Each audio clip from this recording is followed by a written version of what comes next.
다 오른손을 드시고 할렐루야 한번 하실까요?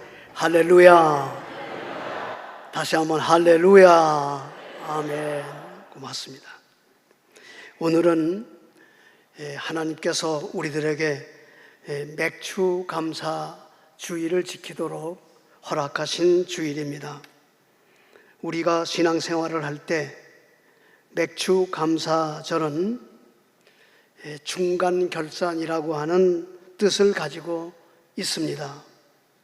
한 해의 흐름에서 보면 연초에 우리가 많은 계획을 가졌었고 또 추진했는데 또 하나님 앞에서 서약한 것들도 많이 있는데 이런 것들이 정말 얼마나 제대로 진행되고 있는지를 살펴보는 좋은 기회라고 생각이 됩니다.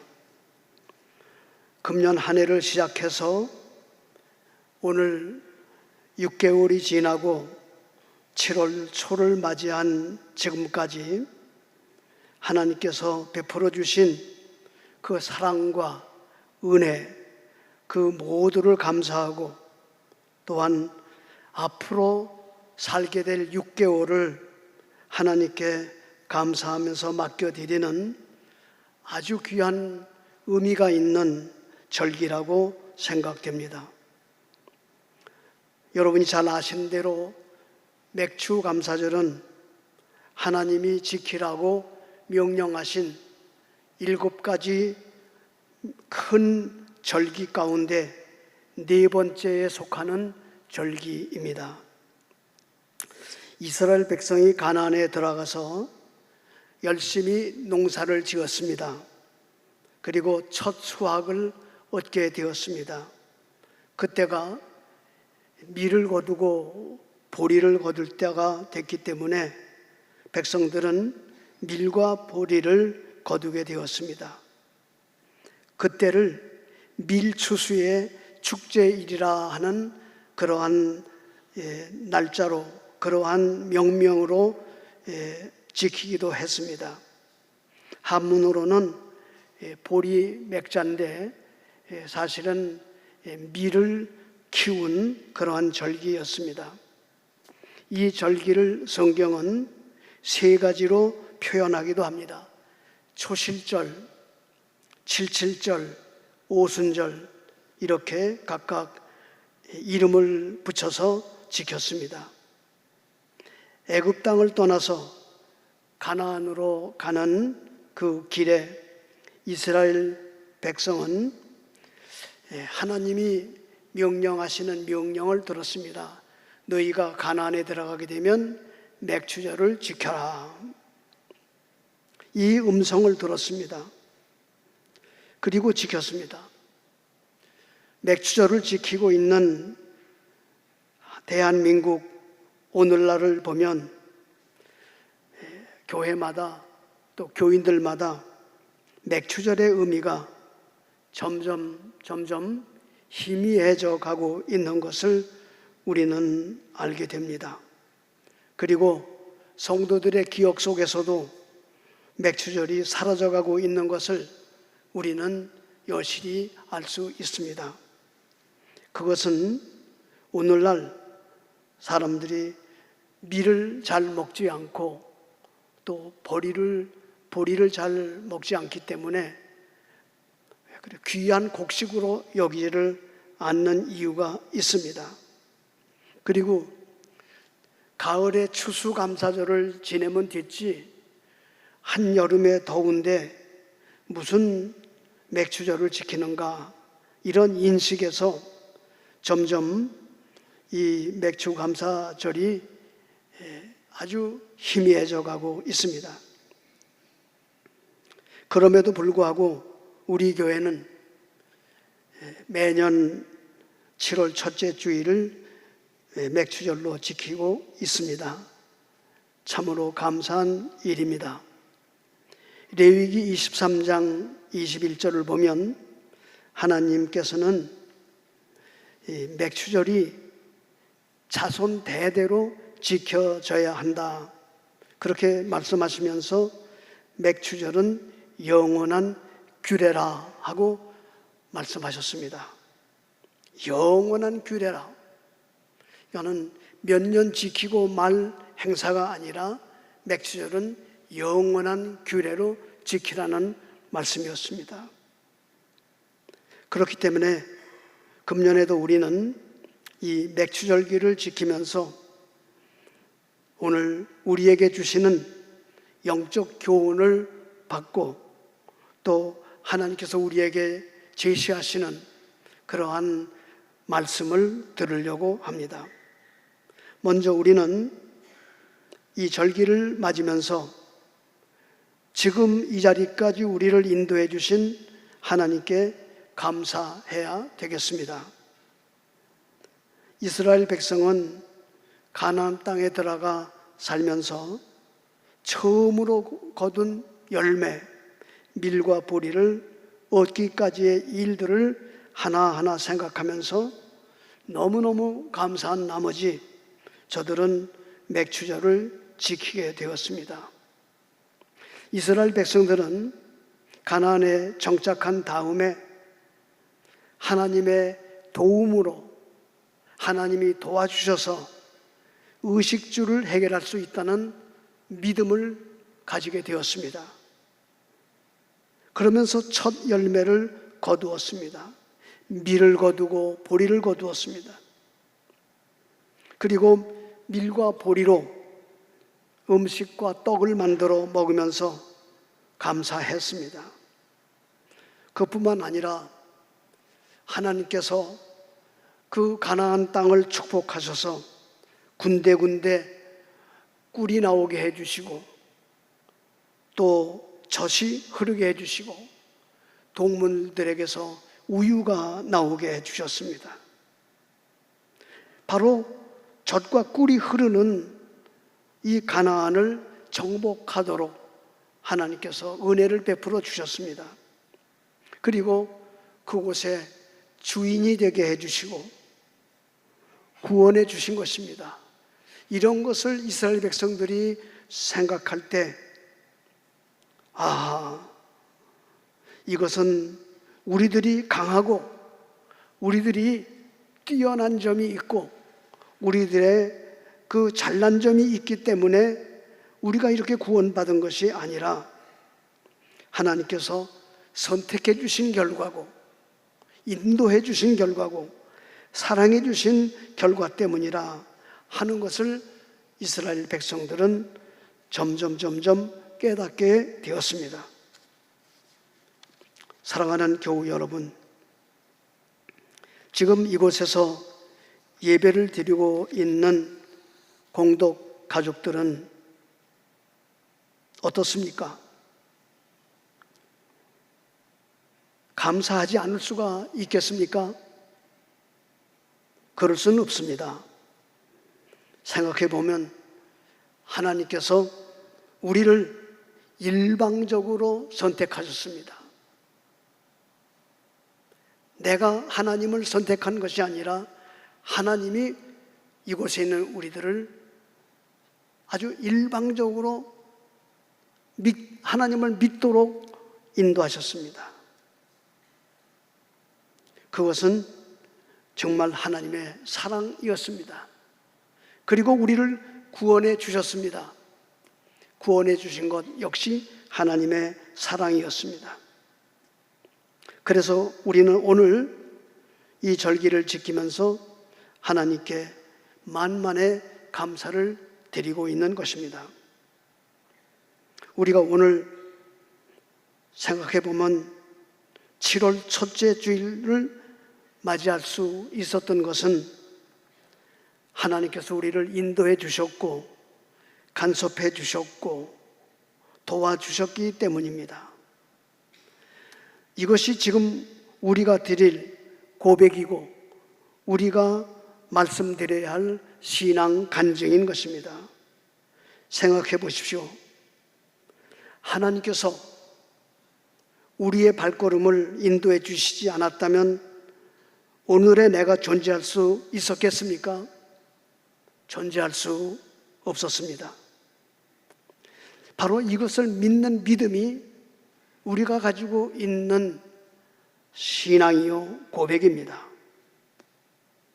내 삶의 주인공은 내가 아니라는 것, 내 삶의 주인공은 하나님이시다는 것, 나는 단지 주인공 되시는 하나님의 종 노릇을 하고 하나님의 일꾼 노릇을 하고 있는 사람이라고 하는 것, 우리가 이것을 믿고 이것을 고백하기 때문에 오늘 이 감사절을 지키고 있는 것 아닙니까?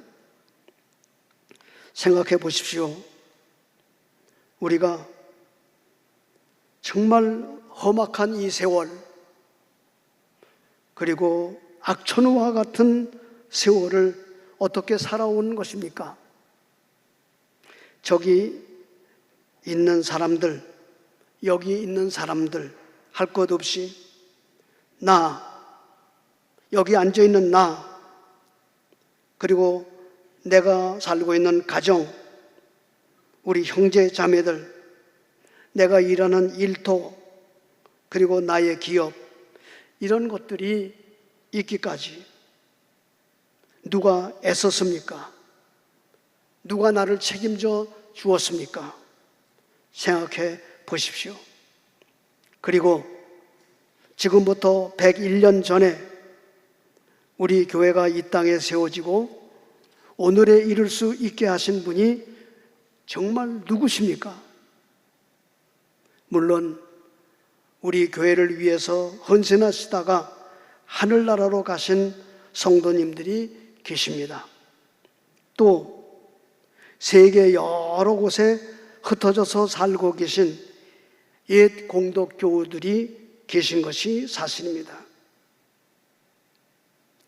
하나님은 어느 곳에 살든지 누가 교회를 위해서 수고한 사람인지를 다 알고 계십니다. 그러나 그 사람이 바로 납니다 하고 말할 수 있는 사람은 아무도 없습니다. 우리를 부르셔서 그리스도인이 되게 해 주셨고, 직분을 주시고, 일감을 주시고, 일하게 해 주시고, 그리고 싸워주셨고, 십자가에서 우리 죄를 용서해 주셨고, 우리로 하여금 그리스도인답게 살도록 하신 분, 그분은 바로 그리스도 한 분이시고 하나님 한 분이시고 성령님 한 분이십니다. 오늘 드리는 맥주 감사절 예배는 지금 이 시간까지 우리를 인도하신 하나님께 감사를 드리고 예배를 드리는 것입니다. 바로 오늘 우리가 맥주절을 지키는 것은 나 때문이 아니라, 조상 때문이 아니라 이 시간까지 나를 인도하신 하나님께 감사를 드리고 예배를 드리기 위한 것, 이것이 감사절을 지키는 진정한 의미입니다. 교우 여러분, 그러면 하나님으로부터 이처럼 귀한 사랑과 은혜를 입은 우리들은 오늘 하나님 앞에서 어떤 자세, 어떤 태도를 가지고 하나님께 감사를 해야 하겠습니까? 오늘 읽은 본문은 하나님께 감사하는 세 가지 태도에 대해서 제시하고 있습니다. 첫째는 자원하며 감사하라 하는 것입니다. 본문 말씀 10절을 우리 다 함께 읽겠습니다. 네 하나님 여호와 앞에 77절을 지키되 네 하나님 여호와께서 네게 복을 주신 대로 네 힘을 헤아려 자원하는 예물을 드리고. 아멘. 여기 자원하는 예물을 드리고라는 이 단어가 굉장히 중요한 단어입니다. 자원이라는 말, 네 힘을 헤아려라는 말, 이 말은 네가 가지고 있는 능력을 확인해 보라는 말이고, 그리고 자원하는 이란 말은 억지로 드리는 태도가 아닙니다. 자원하는 예물을 드리고 자원하는 감사를 드리고 하나님의 은혜를 생각하면서 하나님 은혜에 감사하여 예물을 드리는 아주 순진무구한 태도, 어린아이의 심정으로 돌아가서 하나님, 저의 존재는 하나님 때문입니다. 내가 살고 있는 근원은 하나님 때문입니다. 라고 하는 마음을 자원해서 가지라는 것입니다. 감사하는 마음은 자원하는 마음입니다. 자원하여 감사하는 마음으로 예물을 드리고 자원하는 마음으로 예배를 드리라는 것입니다. 하나님께서 예물을 받으시는 기준이 있습니다. 그것이 뭡니까? 자원하여 감사하는 마음으로 드리는 그 예물, 물질이 많고 적음이 아니라 바치는 사람의 마음과 태도를 보시면서 기준을 삼으시는 것입니다. 억지로라는 기준 아닙니다. 인색함으로라는 기준, 이것이 아닙니다. 인색함이나 억지로 드리지 말라는 것이 주님의 중심입니다. 하나님께 복을 받은 대로 헤아려 보아야 하겠습니다.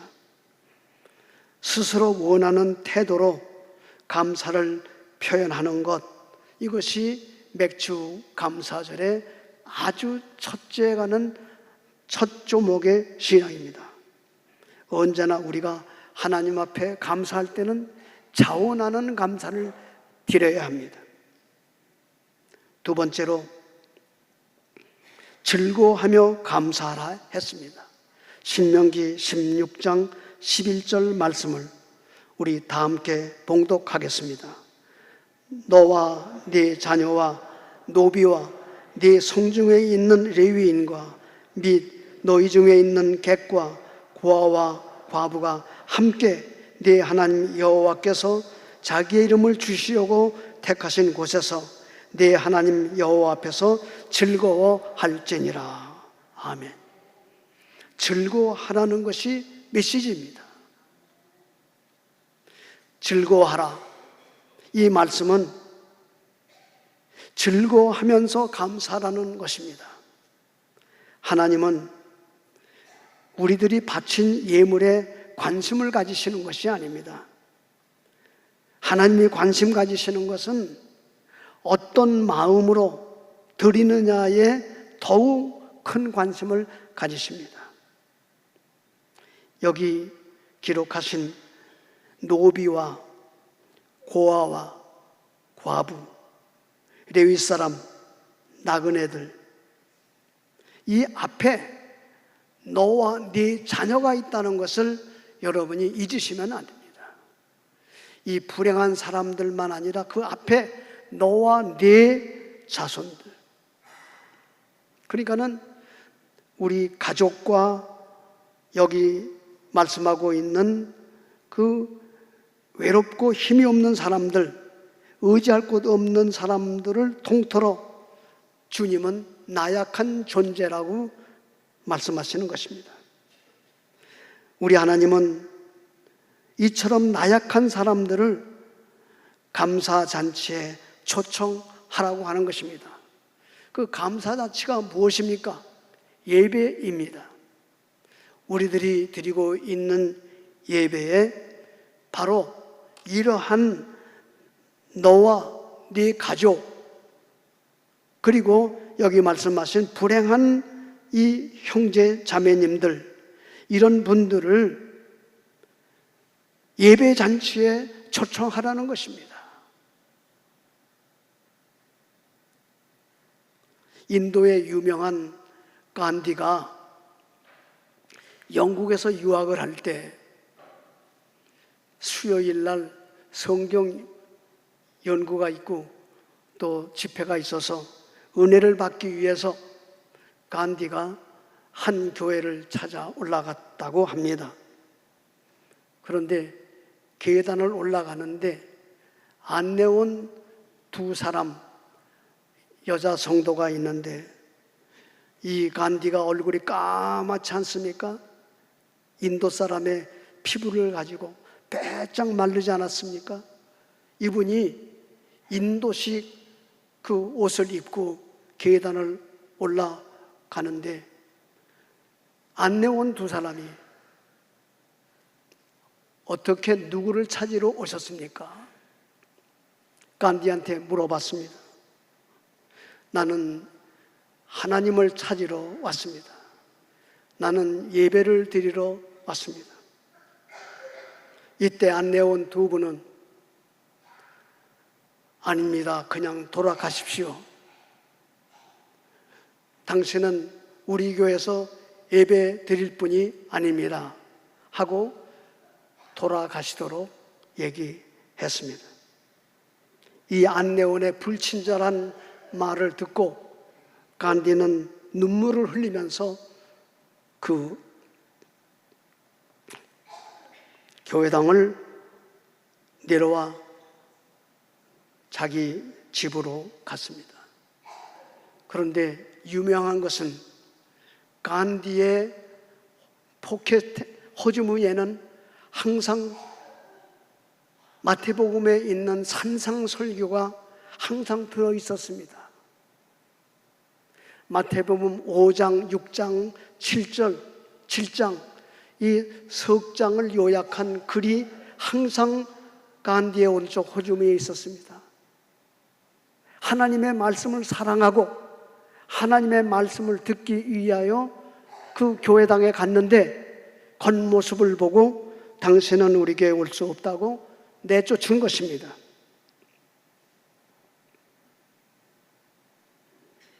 하나님은 나약한 사람을 교회 감사잔치에 초청하라는 말씀이었습니다. 하나님은 오늘도 돌봄이 필요한 분들을 기다리십니다. 그리고 우리들에게 돌봄이 필요한 사람들을 볼 줄 아는 눈을 가지고 그 사람들을 데려오라고 말씀하시는 것입니다. 쉽게 우리들이 만날 수 있는 사회에 어르신들, 노인 어르신들이 많습니다. 나그네들, 환우, 또 뒤편으로 밀려난 사람들, 이분을 교회 안으로 부르라는 말씀입니다. 그리고 그들과 함께 즐거워하라는 것입니다. 이것이 맥추절의 메시지인 것이었습니다. 세 번째, 기억하며 감사하라는 것입니다. 다 함께 12절 말씀을 봉독하겠습니다. 너는 애굽에서 종되었던 것을 기억하고 이 규례를 지켜 행할지니라. 아멘. 기억하고 감사라는 것입니다. 기억. 현대인들이, 기독교인들이 기억이 쇠잔해졌습니다. 다른 기억은 다 잘하지만 기억해야 할 기억이 마비된 성도들이 많습니다. 과거에서부터 오늘까지 나를 지켜주신 하나님을 기억하라는 것입니다. 우리 가정을 지켜주신 하나님을 기억하라는 것입니다. 우리 교회를 지켜주신 하나님을 꼭 기억하라는 것입니다. 하나님을 기억하는 사람은 감사할 수밖에 없다는 것입니다. 하나님이 도와주신 일에 대해서 우리 모두 다 잊지 말고 기억해야 되겠습니다. 하나님이 나를 뭘 도와주셨지? 다른 기억은 다 하지만 하나님이 나를 도와주신 일을 기억하지 못하는 것은, 이것은 정말로 불신앙자입니다. 기억하는 자가 신앙자입니다. 여러분, 그래서 찬송에 받은 복을 세어보라는 찬송이 있지 않습니까? 얼마나 세어보지 않으면 받은 복을 세어보라고까지 찬송을 하라고 가사를 지었겠습니까? 여러분, 감사의 기억이 없는 가정은 메마른 가정입니다. 감사의 기억이 없는 사회는 메마른 사회입니다. 감사의 기억이 없는 성도는 메마른 성도입니다. 기억하는 가정, 기억하는 사회, 기억하는 성도가 되어야 합니다. 우리 하나님은 맥추절기를 지키면서 우리로 하여금 기억하는 성도가 되게 하시고 감사를 잃지 않는 성도가 되게 하십니다. 겨우 여러분, 우리 모두 감사하며 삽시다. 하나님의 은혜를 기억하며 사십시다. 감사하는 만큼 믿음이 생깁니다. 감사하는 만큼 기쁨이 생깁니다. 감사하는 만큼 평강을 누릴 수가 있습니다. 지금까지 인도해 주신 하나님께 감사하십시다. 하나님께서 나에게 복을 주신 대로 자원하며 감사하십시다. 즐거워하며 감사하십시다. 기억하며 감사하십시다. 이와 같은 감사가 이번 맥주절에 있을 수 있기를 주님의 이름으로 축원합니다. 축원합니다. 자비로우신 하나님 아버지, 오늘 이 시간 존귀하신 아버지께서 저희가 살아오는 반년 동안 저희의 생사화복을 주관해 주시고 말씀을 따르고 믿음을 따라서 살게 하셨음을 감사드립니다. 이 시간 저희를 거룩한 곳으로 불러주시고 하나님께서 우리에게 무슨 복을 주셨는지를 다시금 새롭게 깨닫게 하시오니 감사드립니다. 주님께서 말씀해 주신 대로 저희들이 자원하는 심령으로 감사하게 하옵소서. 즐거워하면서 감사하게 하옵소서. 주님의 은혜를 기억하며 감사하게 하여 주시옵소서. 우리 주님 예수 그리스도의 이름으로 기도하옵나이다. 아멘. 아멘.